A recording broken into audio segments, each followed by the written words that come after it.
So maybe you're thinking of buying one of these handheld needle felting machines. Well, I'm going to test out this 3D needle felting machine to see if it will save you time and effort, and see if you can use it to create 3D projects from start to finish. Let's get started. Hi, Patch. Oh, hi. Why are you wearing a welding mask? Because I'm about to use this. Ah! Well, that reminds me, I'll also be looking at some of the safety aspects of using this machine. I've also watched a few reviews of these needle felting machines and seen that others have struggled to get a firm core. So I wanted to see if I could come up with a different technique that will overcome this problem. And I must say, I've been genuinely surprised by the results of my experiments to time the felting machine versus by hand.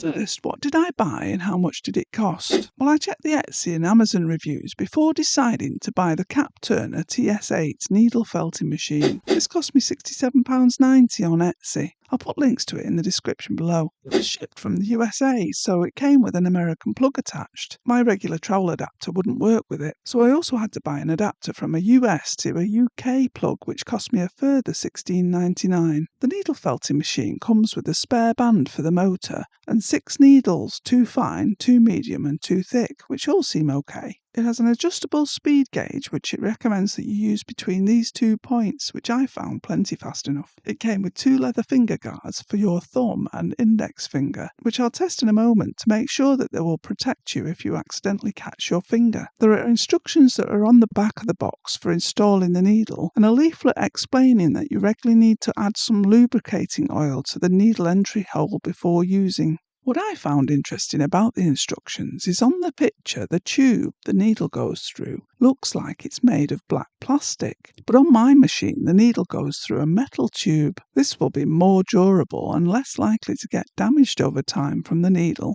so perhaps they've listened to previous users' feedback about this. I still added some WD-40 oil by using a thick sewing needle to put some in the hole. Also, the instructions said to tighten a screw on the wheel. I looked all over my machine's wheel, but I couldn't see any screws, so perhaps they've also improved this and replaced the screw with something that won't come undone. If you have long hair, I'd recommend you tie it back before using this, so that it doesn't get caught in the moving parts. Notice that other felting machines have the motor exposed, but on this machine the motor is housed in a plastic casing. I checked several times after using it, but the casing didn't get hot or even warm. Once I'd used an IKEA Allen key to unscrew the bolt and adjust the handle to a better angle, it was time to test whether the finger protectors will really protect your fingers. So I didn't fancy testing the leather protectors with my fingers inside. Instead, I put a piece of blue tack with a piece of paper on top inside one of the protectors that came with the machine and stabbed it for a short length of time. And after taking the blue tack out, well, that isn't very reassuring, is it? You can clearly see where the needle has pierced the paper and gone into the blue tack underneath. I guess you would pull your finger away before it did too much damage, but this shows that even when wearing these protectors, you're not fully safe from injury. Perhaps the protectors failed my test because I was stabbing in the same place or holding it quite near, as when I was felting some small legs for my project, I did catch the leather protector a couple of times, but the needle didn't get through to my skin. So I'd recommend that you do use the finger protectors and be very careful when you're using a felting machine. Please don't forget to click the like button if you find this video useful. That way you'll be helping other felters to see it too. I need a way to test how easy it is to needle felt a whole item using the felting machine. From shaping the wool to form a body, making legs, and adding extra colours and details such as a thin line for the mouth, compared to doing the same thing manually. So I decided to needle felt 2 little avocados, one manually by hand, and then another just using the 3D needle felting machine. I also timed myself doing some of these things so that I could let you guys know how much time the needle felting machine would save you, or I'll talk more about that later. I started by measuring 2 equal amounts of green carded wool and 2 pieces of carded core wool. I rolled up the core wool and coated it with the green wool and manually hand felted the avocado body with one of the large needles that came with the machine. Once I'd got a fairly softly felted body, I put a pin in the top so I knew this was the manual felted body and moved on to doing the same thing with the machine. I rolled up the same wool in the same way as before, put the machine on the lowest setting of the range recommended and started stabbing. stabbing. Oops. Then I remembered the finger protectors. Getting used to wearing them took a while. Once I got a bit more comfortable using the machine, I turned up the speed. However, perhaps because of a lack of experience using this new tool, I found it slightly harder to shape the avocado's body and get the wool to go where I wanted it to go. For example, using the fastest of the middle 4 segments, I felt at the bottom of the avocado, but it ended up like this.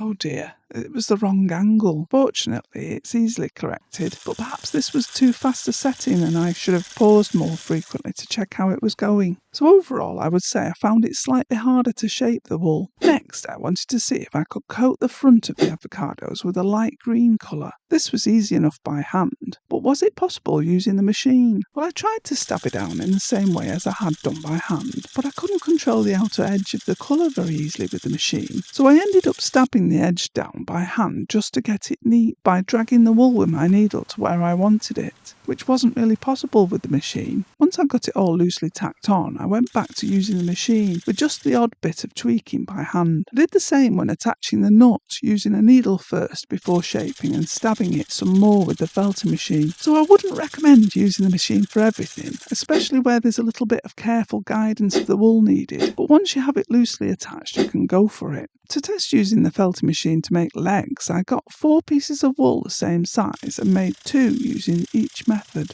I'll share how long it took me to felt the legs with the machine compared to manually later on, but I found shaping was made easier if I moved the machine in small circles. This way I was able to felt their legs, but their size made it difficult to hold and therefore tricky to shape. But can I use the machine to needle felt something with a firm core? In the reviews I've seen for these machines, one issue seems to be that these machines needle felt the outer layer but leave the centre squishy. I want to find out why and work out a way to get a nice firm core. When I stab by hand, the needle usually goes almost to the other side of a small project like this. I think this helps to make sure you're pushing the fibres deep into the centre of the wool. So when I began stabbing the wool to form the avocado's body, I found it was hard to tell how deeply I was stabbing. So I measured the needle at its maximum length and then measured it when it's totally retracted. This was to get an idea of the distance the needle goes into the wool. I worked out that it stabs a total distance of 26mm, or just over 1 inch. The problem I found was when I tried to make sure I held the machine close enough to the surface to stab it deeply, it felt like there was a bit more pushback and resistance. Even though the avocado's body is only small, sometimes because of this resistance I found it quite difficult to get the core as firm as the manually felted avocado. Well, this got me wondering whether I should be working in a different way with this felting machine, a way that would help get a firmer core. So I decided to test a theory out by needle felting a ball that is the same size as a ball I previously felted by hand in my video called 10 Simple Needle Felting Tips That Saved Me 3 Hours. I started by rolling up a small amount of exactly the same carded Corriedale wool to felt a ball that was just over 1 inch in diameter. I rotated the wool using the needle felting machine to stab it in the same way as I would by hand until it was fairly firm. Then I took some more wool and rolled it around this ball, twisting and rolling the wool around it in different directions until it was about twice the size. Using circular motions, I stabbed that new wool layer down onto the small ball. Where the wool was sticking out, I found that moving the machine in and out helped to tack it down so that it was flat enough to go back to moving the machine in circles. You had to be careful to wrap the next layer the opposite way to the previous one to prevent it being a disc or wheel shape, but after adding 3 layers it was about the same size. But now for the big test, will it be as firm? Well, as you can see, it's actually turned out quite a bit firmer than the ball I'd felted by hand. So if you want to felt larger items firmly, I recommend felting a shape about 1 inch thick first, and then gradually building up the shape by adding layers of wool if you can.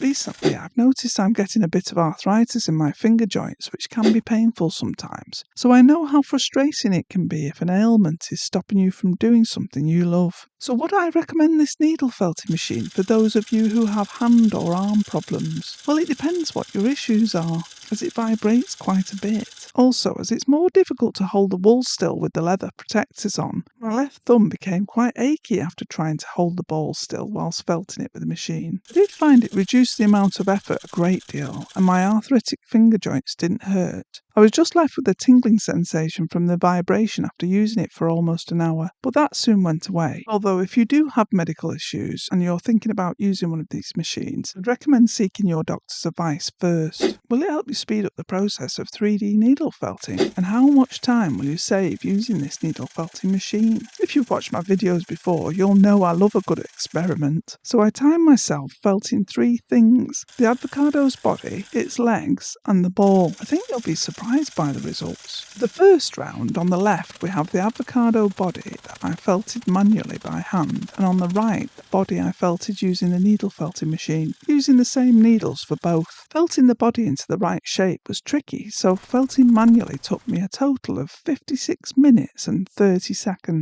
But felting the same shape with the needle felting machine only took 39 minutes and 27 seconds. So I was very pleased that it saved me 17 minutes on this small project. However, then I moved on to timing the legs. This shocked me the most. Manually felting took me 8 minutes and 15 seconds to felt a leg, but using the machine it actually took me 10 minutes and 53 seconds, over 2 minutes longer. So to see if after gaining a bit more experience of using the machine I could felt the second leg quicker, I timed that one too. That was even longer, 12 minutes and 3 seconds. I did find holding the legs with the finger protectors quite tricky. However, knowing that I'd saved time on the avocado's body, I was excited to see how much time difference there was when felting the larger ball. When I'd previously manually hand felted this ball, to make it quicker I used the multi-needle tool holder with 3 needles for some of it, but I tried to make this test fair by using the same needle in the felting machine, and I aimed to make the ball as near to the same size as possible. So previously, the manually hand-felted ball took me 45 minutes in total. Even though the machine only had 1 needle, I thought that because the machine is stabbing the wool so fast, it would save me lots of time. But to my surprise, it took over 49 minutes to felt a similar sized ball with the machine. However, I think the technique of gradually building up the layers of wool to make the ball firmer slowed down the process a great deal. I'd love to hear whether you think your felting machine has saved you time on projects and how you've found using it. So here's some of the disadvantages I found when using this machine. Sometimes I found it was harder to shape when I had the speed turned up. I had to find a balance between speed and shaping. I wouldn't use it on anything with wire armature. I'd be frightened the needle would break and fly off. I struggled creating a clean line when adding a different colour.